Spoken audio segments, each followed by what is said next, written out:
ମୁଁ ସୁଦର୍ଶନ ମିଶ୍ର ପୁନର୍ବାର ଆପଣ ସମସ୍ତଙ୍କୁ ସ୍ୱାଗତ କରୁଛି ଅତ୍ୟନ୍ତ ଗୁରୁତ୍ୱପୂର୍ଣ୍ଣ ଭିଡ଼ିଓ ମାଧ୍ୟମରେ। ଭିଡ଼ିଓଟି ଆପଣମାନେ ଭଲ ଭାବରେ ଶୁଣିବେ, ଜାଣିବେ, ବୁଝିବେ। ବହୁତ ଗୁରୁତ୍ୱପୂର୍ଣ୍ଣ ଭିଡ଼ିଓ। ଏ ଭିଡ଼ିଓଟି ହେଉଛି ଲୋକଙ୍କ ସହିତ ଲଢ଼ିବା ନା ଚୁପ୍ ରହିବା, ବହୁତ ବଡ଼ ଗୁରୁତ୍ୱପୂର୍ଣ୍ଣ ଜିନିଷ। କାରଣ ଆମକୁ ଯେଉଁ ଜାଗାରେ ଆବଶ୍ୟକତା ଅଛି ସେ ଜାଗାରେ ଆମକୁ ଲଢ଼ିବାକୁ ପଡ଼ିବ, ଯେଉଁ ଜାଗାରେ ଆମର ଆବଶ୍ୟକତା ନାହିଁ ସେ ଜାଗାରେ ଚୁପ୍ ରହିବାକୁ ପଡ଼ିବ। କିନ୍ତୁ ଆପଣ ମନେ ରଖନ୍ତୁ, ଆମ ଜୀବନରେ ପ୍ରାୟତଃ ଅଧିକାଂଶ ଜାଗାରେ ଆମକୁ ଚୁପ୍ ରହିବାକୁ ପଡ଼ିବ। ଯଦି ଆମେ ଚୁପ୍ ରହୁଛନ୍ତି, ଇଜ୍ଜତ ମହତ ବଞ୍ଚିବ, ସମ୍ପର୍କ ସୁଦୃଢ଼ ହେବ, ବହୁତ ସମସ୍ୟାର ସମାଧାନ କେବଳ ଚୁପ୍ ରହିବାର ହେଇଯିବ। ତାକୁ କହନ୍ତି ରେସ୍ପଣ୍ଡିଂ, ଡୁ ନଟ୍ ରିଆକ୍ଟ, ରେସ୍ପଣ୍ଡ। କିନ୍ତୁ ମଣିଷର ମାନସିକ ଅବସ୍ଥା ଏମିତି ହେଇଯାଇଛି, ସେ ଧୀରେ ଧୀରେ ଏମିତି ଅବସ୍ଥାକୁ ପଳେଇ ଆସିଛି,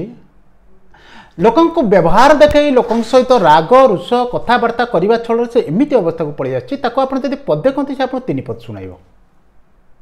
ପଦ ପଦ କଥାରେ ତାର କ'ଣ ହେଉଛି, ସେ ରାଗୁଛି।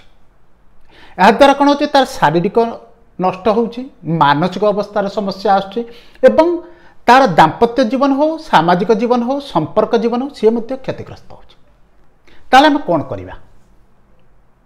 ମଣିଷ କ'ଣ କରେ, ଠିକ୍ ଓଲଟା କରେ। ଆପଣ ଧ୍ୟାନ ଦେଇକି ଦେଖିବେ, ଠିକ୍ ମଣିଷ ଓଲଟା କରେ। କ'ଣ ଓଲଟା କରେ? ଯେଉଁ ଜାଗାରେ ସେ ଚୁପ୍ ରହିବା କଥା ସେ ଜାଗାରେ ସେ କହେ, ଯେଉଁ ଜାଗାରେ ନ କହିବା କଥା ସେ ଜାଗାରେ ସେ କ'ଣ କରେ, କହି ବସେ। ଯେଉଁ ଜାଗାରେ ଚୁପ୍ ରହିବା କଥା ସେ ଜାଗାରେ କହେ, ଯେଉଁ ଜାଗାରେ ଚୁପ୍ ନ ରହିବା କଥା ସେ ଜାଗାରେ ସେ ଚୁପ୍ ରହେ। ଆଜି ଏ ସୁନ୍ଦର ଭିଡ଼ିଓରେ ଏସବୁ ଜିନିଷକୁ ଜାଣିବା, କେଉଁ ଜାଗାରେ ଚୁପ୍ ରହିବା, କାହିଁକି ଚୁପ୍ ରହିବା, ଆର କାରଣ କ'ଣ, ଚୁପ୍ ନ ରହିଲେ କ'ଣ ଅସୁବିଧା ହେଉଛି, ଏସବୁ ଜିନିଷକୁ ଆମେ ଜାଣିବା। ଆସନ୍ତୁ ପ୍ରତ୍ୟେକ ଥର ଭଳି ଗୋଟେ ସୁନ୍ଦର କାହାଣୀ କହୁଛି, ବୁଝିବା ଆମେ। କୌଣସି ଏକ ଅଞ୍ଚଳରେ ଜଣେ ରଜା ଥିଲେ। ରଜା ଯେତେବେଳେ ଥିଲେ ସେ କ'ଣ କରୁଥିଲେ, ତାଙ୍କୁ ସେ ସଦାସର୍ବଦା ରାଗୁଥିଲେ। ବହୁତ ପ୍ରୟାସ କଲା ପରେ ବି ତାଙ୍କ ରାଗ କମିଲା ନାହିଁ। ସଭା ଶେଷକୁ କ'ଣ କରାହେଲା ନା, ସେ ଅନୁରୋଧ କଲେ ତାଙ୍କ ଗୁରୁଙ୍କୁ ଯେ ଆପଣ ଆସନ୍ତୁ, ଯେ ମୋର କାହିଁକି ରାଗ, ପ୍ରତ୍ୟେକ କଥାରେ ମୁଁ ସବୁବେଳେ କାହିଁକି ରାଗୁଛି, ପ୍ରତ୍ୟେକ କଥାରେ କାହିଁକି ବିରକ୍ତି ହେଉଛି, ମୋତେ ଆର ସମାଧାନ ବାହାର କରାନ୍ତୁ। ପାଖ ଅଞ୍ଚଳରୁ ଗୁରୁ ଆସିଲେ। ଗୁରୁ ଯେତେବେଳେ ଆସିଲେ ସେତେବେଳେ ସେ କ'ଣ କଲେ ନା, ଆଉ ଜଣେ ରଜାଙ୍କୁ ନେଇକି ଆସିଲେ। ଆଉ ଜଣେ ରଜା ଯେତେବେଳେ ଆସିଲେ, ଗୁରୁ ଆସିକି ରଜା ସହିତ ଦେଖା ସାକ୍ଷାତ କରିସାରିଲା ପରେ କହିଲେ, ତୁମେ ଯାଅ ଏ ରଜା ପାଖରେ 2 ଦିନ ରହିକି ଆସିବ, ତୁମ ରାଗ ଶାନ୍ତ ହୋଇଯିବ। ଆର ଯେଉଁ ରଜା ଟିକେ ନେଇକି ଆସିଥାନ୍ତି ସେ ହେଲା ଗୁରୁଙ୍କର ଅତ୍ୟନ୍ତ ବଡ଼ ଅନୁଗାମୀ ଭକ୍ତ। ସେ କ'ଣ କଲେ ନା, ରଜା କହିತು ତାଙ୍କ ସହିତ ଚାଲିଗଲେ। ତହିଁ ପରଦିନ ରଜା ବସିଛନ୍ତି। ରଜାର ତ ଟିକେ ଟିକେ କଥାର ରାଗ ଆସେ, ଟିକେ କଥା କଥାରେ ବିରକ୍ତି ଆସେ। ତାଙ୍କର ଯେଉଁ ସକାଳ ଖାଇବାଟା ଆସିବା କଥା, ଯେଉଁ ସମୟରେ ଆସିବା କଥା, ସିଏ ପାଖାପାଖି 1 ଘଣ୍ଟା ପରେ ଆସିଲା। କିନ୍ତୁ ଯାଇଛନ୍ତି, ଅନ୍ୟ ରଜା ପାଖକୁ ଯାଇଛନ୍ତି, ଗୁରୁଙ୍କ ଆଦେଶରେ ଯାଇଛନ୍ତି, କିଛି ବିରକ୍ତି ହେଲେନି, କିଛି କହିଲେନି। କିନ୍ତୁ ଯେତେବେଳେ ଖାଦ୍ୟ ସେ ଗ୍ରହଣ କରିବା ପାଇଁ ଗଲେ, ଦେଖିଲେ ସେ ଖାଦ୍ୟର ଗୋଟେ ମାଛି ବସିଛି। ସେ ଖାଦ୍ୟର ଗୋଟେ ମାଛି, ମଲା ମାଛି ସେଥିରେ ପଡ଼ିଛି। ସେତେବେଳେ ରଜା ଏପର୍ଯ୍ୟନ୍ତ ଯେଉଁ ସମ୍ଭାଳି ରହିଥିଲେ, 1 ଘଣ୍ଟାର ଯେଉଁ ଭୋକ, ଯେ ମୋତେ ଦେଖନ୍ତୁ, ଆମେ ପ୍ରକୃତରେ କ'ଣ ହୁଏ ଆପଣ ଦେଖିଛନ୍ତି, ଆପଣମାନେ ଜାଣିଛନ୍ତି, ମୁଁ ମାନସିକ ଅବସ୍ଥାର ମାଷ୍ଟର ପୁରା। ମୁଁ ହେଉଛି ଆପଣ ମାନସିକତା ଏବଂ ଆଧ୍ୟାତ୍ମିକତାର ମାଷ୍ଟର, ଆପଣମାନେ ଜାଣିଛନ୍ତି। ଆମେ ଧ୍ୟାନପୂର୍ବକ ହିସାବରେ ଯଦି ଦେଖନ୍ତି, ପ୍ରକୃତରେ ଆମେ ଯେତେବେଳେ ରାଗୁଛନ୍ତି କ'ଣ ହେଉଛି, ଆମେ କିଛି ଗୋଟେ ଜିନିଷକୁ ଚାହୁଁଛନ୍ତି, ସେଟା ବାହାରେ ହେଉନି, ମୁଣ୍ଡ ଭିତରେ ସେ କ'ଣ ହେଉଛି, ସେ ତାର କ'ଣ ତାର ସମସ୍ୟା ସୃଷ୍ଟି କରି ଚାଲିଛି। ମୁଣ୍ଡ ଭିତରେ ଯେମିତି ଖାଇଚାଲିଲା ଭଳିଆ ସେ ତାପରେ ମୋତେ ଏଇଆ ଭାବୁଛନ୍ତି, ସେଇଆ ଭାବୁଛନ୍ତି, ଏତେ ସମୟ ହେଇଗଲା, ଲେଟ୍ ହେଇଗଲା, ମୋର କ'ଣ ଭ୍ୟାଲୁ ନାହିଁ, କାହିଁକି ମୋତେ ଖାତିର କରୁନାହାନ୍ତି, ଏମିତି ନା ମନ ଭିତରେ ଏଇଆ ଚାଲିଛି ନା ନାହିଁ। ଠିକ୍ ସେମିତି ରଜା ମୁଣ୍ଡରେ ବି ଚାଲିଥାଏ, ମୁଁ ରଜା, ମୋତେ ଇଏ କ'ଣ ଭାବୁଛି, 2 ଘଣ୍ଟା ବସେଇଲାଣି, ସକାଳୁ ଟିକେ ଖାଇବ ତ, ମୁଁ ପୁଣି ତାର ଅତିଥି, ମୋତେ ନେଇକି ଆସିଛି, ଏମିତି କ'ଣ ଲୋକଙ୍କୁ ଅଭ୍ୟର୍ଥନା କରାଯାଏ, ଏମିତି କ'ଣ ଆତିଥ୍ୟତା କରାଯାଏ, ଏସବୁ ଜିନିଷ ମୁଣ୍ଡରେ ଚାଲିଛି। ଇତିମଧ୍ୟରେ ଦେଖିଦେଲା କ'ଣ ହେଲା ନା, ଖାଦ୍ୟରେ ମାଛି ପଡ଼ିଛି। ସେତେବେଳେ ଆଉ କ'ଣ ହେଲା ନା, ରାଗ ଆଉ ସମ୍ଭାଳି ହେଲାନି। ସେଠୁ କ'ଣ କଲା, ଉଠେଇକି ପ୍ଲେଟ୍ଟାକୁ ଫିଙ୍ଗିଦେଲା, ଠିଆ ହେଇକି ଯାହା ତା ଗପିଲା। କହିଲା, ରାଜନ, ମୁଁ ଜଣେ ରଜା, ତମେ ମୋତେ ଏଠିକି ଡାକିକି ଆଣିଛ ଆତିଥ୍ୟତା ପାଇଁ, घंटाए काल मत बसैलनि सकाल टिके जलखिया दब बोली तुम आसुँच जाऊँच से सब जिन कई भूक्षेप ना घंटाए पर मत खाद्य आनी दौच तादर माछी पड़ी माछी पड़ी खाद्य को मनुष्य को दि जाए रजा को दि जाए आर रजा से हसिले कहले राजन एक मुझे जाने जे आप जन महान रजा आपणकर खाइबार शोइबार सब जिन टाइम अच्छी कारण मु भी रजा मु जानी आपण खाद्य माछी बसवाटा पड़ाटा तो बिल्कुल ठीक नुह कि राजन आप गोटे कथा कहले खाद्य तो माछी बसला खाद्य तो माछी बसला आपड़ जब आराम रे कही था जे ए खाद्य माछी पड़ जाइए भूल बसत पड़ जाइए कि बाबू कौन है पड़ जाइए देख मत भल खाद्य आनी दियो यहाँ भी तो कर आपड़ जो प्लेट फिंकिकी जो विरक्ति हेले आज कौन लाभ कौन है आप कौन निजक प्रमाणित करने चाहिए जे मु बहुत रागी जे मत तुम खातिर कलनी कि आदर थे चिंता कर क्षतिकार है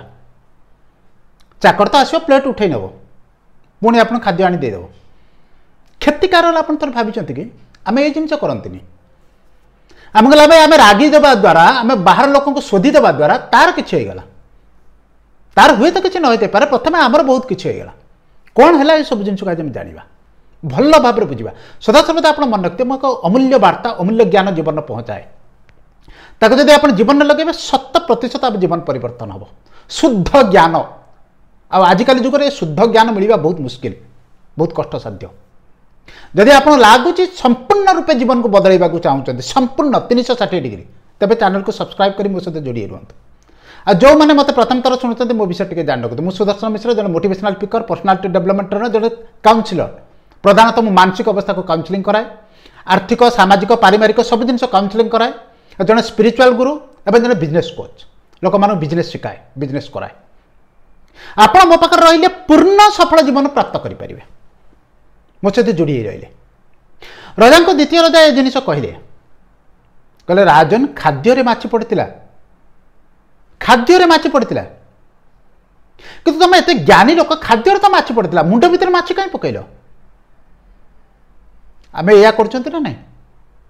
माछी तो खाद्य पड़ता मुंड भितर कहीं पकईल यार अर्थ घटना तो बाहर घटी बाहर तो तकलीफ होता तुम मुंड भितर तकलीफ कहीं सृष्टि कल बाहर घटना किसी कष्ट न थाए कि आप मुह मोड़ी दे चलीगला तादेह कौन असुविधा आज एमती तो दिन सारा केते कौन होदी से लोक आप चिन्ह न होता कौन असुविधा था आमको रास्तार जिते लोक जाऊँ समस्त हाय हालो बाय कर करूना ना आम एतर कार चले जाऊँ कड़े किए किए जाऊँ आम समस्त आमको नमस्कार कर करूना करवा दरकार भी नहीं जे जानी से सीना आमको नमस्कार कर सार बोली कह जे न जानी अर्थ बाहर घटना घटुचे मो मुंडे किसी होनी किंतु सेठी जब गोटे चिन्ह लोक जाऊँ मुह मोड़ी दे जाऊँ मुंड भितर हो कारण कौन कारण माछी बाहर पड़नी माछी मुंड भितर पड़ुची बाहर घटनार समस्या नहीं समस्या हो बाहर घटन आम कौन प्रकार गोटे कथा जोड़ी दे एमती हवा कथा सेमती हवा कथा ताको मन भितर जो कष्ट सृष्टि कर समस्या माछी खाद्य पड़ा से समस्या नुह ताको तो खाद्य बदल हम मुंडर जो माछी पड़ी से समस्या या कहते रिएक्शन मत किए कौन कहीदेला यहाँ बड़ जिन मुझे बदल में कौन कही यहाँ बड़ जिन आम केमी समाधान करवा केमी आम रेस्पंड करवा स्वीकार करवा बुझा जाना स्वीकार सब बड़ जिन आगे बुझेबे जोड़ी रुहतु जीवन सारा अमूल्य वार्ता मन रखते जमी आप मोबाइल रिचार्ज कर सकाଳେ आप चार्जिंग कर संध्या बेलू तार ड्रेन हो पुणी सकाल ठीक मनुष्यर बॉडी माइंड से आपण को ताको प्रत्येक दिन चार्ज करियो पड़ियो मु प्रत्येक दिन 3.5 घंटा रु 4.5 घंटा चार्ज करूँ से आपण सामने बच्चे गत 12 वर्ष है करूँ आपण को जब जीवन उच्चतम अवस्था को पहुंचा पड़े तब आप माइंड को आप मस्तिष्क को आप ज्ञान को आप शरीर को प्रत्येक दिन चार्जिंग करियो पड़ियो का द्वारा सुंदर शिक्षा माध्यम ज्ञान माध्यम ध्यान माध्यम ध्यान हूँ सर्वश्रेष्ठ जिनिस मु बहुत अल्प समय मध्य पूरा ओडिशा रे प्रत्येक स्कूल कॉलेज बड़ इंस्टीट्यूट जिते बड़ बड़ सरकारी ऑफिस जिते बड़ बड़ जगह अच्छी प्रत्येक जगह ध्यान को खेलेबी निजे पर्सनाली जी व्यक्तिगत हिसाब से जी सेठी सेशंस करैबी टीचर्स मानक शिखाइबी पिला मानक शिखाइबी ताको केमिति जीवन में बंचा कथा से जिन जनइबी बहुत जल्दी मुझे प्रारंभ करुच्ची आ 2026 सुधा पूर्ण रूपे ओडिशार प्रत्येक जगह प्रत्येक बड़ बड़ गवर्नमेंट ऑफिस रे प्रत्येक बड़ बड़ स्कूल कॉलेज इंस्टीट्यूट सब जगह ये जिन खेल ये हूँ मो जीवन में बहुत बड़ लक्ष्य गोटे आपको मुझे पूरा करके ही रही मात्र 2 वर्ष मध्य कारण आम यही जिनटा को जापार बेले भितर माछी पड़ुची तेबे आम बाहर को राग बाहर करों भितर राग सृष्टि होती तेबे बाहर को जाऊँगी जदि भितर राग सृष्टि न हुआ बाहर कौन जाता आपण से जगह रागुंट जन से जगह जब आत्मज्ञानी पुरुष जन सिद्ध पुरुष रोच से किसी कहना घटना तो गोटे रिएक्शन कहीं अलग रिएक्शन अलग ये आपणकर मानसिक अवस्था सेमती हो जाए से मानसिक अवस्था को परिवर्तन करवा हूँ सब बड़ जिन आपणकर माइंडसेट चेंज करवा ए संसार सर्वश्रेष्ठ कठिन पाठ हूँ मन को बदलवा मानसिक अवस्था को बदलवा जो थे कि मो मास्टर आपण मानक से जिन मुझे ही रही प्रत्येक मनुष्य को मानसिक अवस्था परिवर्तन हम सुंदर आध्यात्मिक जीवन बंचा शारीरिक सुस्थता थी मानसिक सुस्थता थी प्रचुर अर्थ थी भल संपर्क थी भल मनीषटे हो आध्यात्मिकता जानी संसार कथा भी भावुव ताले ये जगह आम कौन करवा आम जो हठात कौन गोटे घटना आ जाए रागी जाऊँ कौन करवा प्रथम नंबर 1 जिन लिखिक रखु टेक ए ब्रेक कई किसी भी कहीदेला कौन भी होगला किसी भी हो जाऊ किसी भी कही टिके ब्रेक नियंतु आपड़ देखिए आप 90% जिनिस आप समाधान हो आप 30 सेकंड 60 सेकंड पर कह छाड़ दियो आ कहवा दरकार आम जिते तुरंत रिएक्शन दियंती से समस्या सृष्टि हुए प्रथम नंबर हूँ द्वितीय नंबर जिते बड़े भी आप रागी जाऊँ तुरंत आप राग को देखो मस्तिष्क को देखो आपको जपर्तन आप आध्यात्मिकता न हो आप प्रवेश न कर साधारण लोक ये कष्ट तथापि प्रयास करूँ मो देहरे कौन हो मो मुंडे कौन हो रागिगली कौन हो मो मन कौन कहवाई न कहले कौन चलनी ये जिनिस को देखिए तृतीय नंबर जिनिस बहुत जरूरी छाड़ दिंतु जीवन आसची एडे बड़ जीवन भितर केते कौन हम केते कौन छोट छोट जिन चली छाड़ी दिंतु कौन मिल जिन छाड़ी दिंतु तेणु ये जिनिस को केबे भी धरी रखंतु नाही एडे बड़ जीवन भितर बड़ जीवन में बड़ उपर जिनिस उपर फोकस करंतु ध्यान दिंतु छोट छोट जिनिस उपर ध्यान दिंतु कहीदेला हेगला क्षमा छाड़ दियो ये 3टी जिनिस को सुनिश्चित करेंगे आहुरी गोटे द्वितीय सोपान बड़ जिनिस करुँचे मुझे गोटे जिनिस कही रखुच्छे ये गोटे प्रश्नर उत्तर आप मत देले आप राग कमिज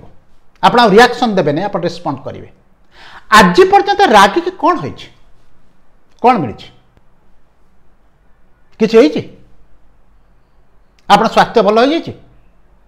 आपण सहित लोक जोड़ी हो जाती संपर्क भल अच्छी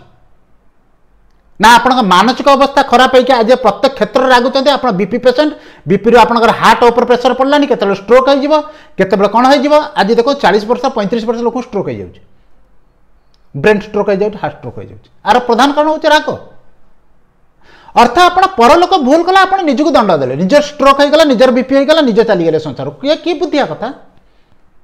जदि मुझे टिके साइलेंट रही जाती टिके भावी दिखती टिके चिंता कर दिखती हे तो संपर्कटा बची जाता जो कटु भाषाटा बाहर मुझे कहती हे तो सी सामना वाला हे तो अनुताप करता जे लोकटा भल लोकटा कहबार नाला आपको संपूर्ण रूपे ध्यानपूर्वक से मनन करेंगे आज पर्यंत आप रागी के कौन पाई न रागी कौन होता न रागी बहुत किसी होता